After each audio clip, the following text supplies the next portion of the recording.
ఓం కాత్యాయనాయ విద్మహే కన్యాకుమారి ధీమహి తన్నో దుర్గిః ప్రచోదయాత్.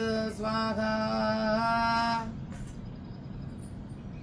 ఇక రాజమౌళి గారు, మీరేదో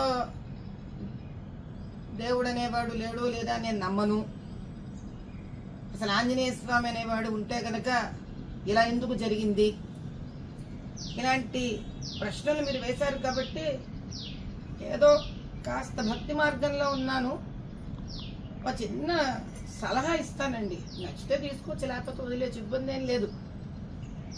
డబ్బిచ్చిన దేవుడిని మీరు విస్మరించి ఆ దేవుడిని అడ్డం పెట్టుకొని చేసే వ్యాపారాన్ని గౌరవించకుండా బోరు, ఇష్టం లేదు,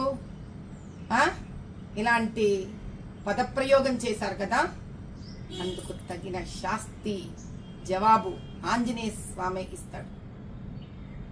ఎలా పడితే అలా మాట్లాడి సనాతన హిందూ ధర్మానికి మీరేం చేయలేరు. కానీ మిమ్మల్ని పూజించో, మిమ్మల్ని ప్రేమించో, మిమ్మల్ని అభిమానించే భక్తులకి మాత్రం మీరు ఎవరు అనేది మాత్రం తెలిసిపోయింది.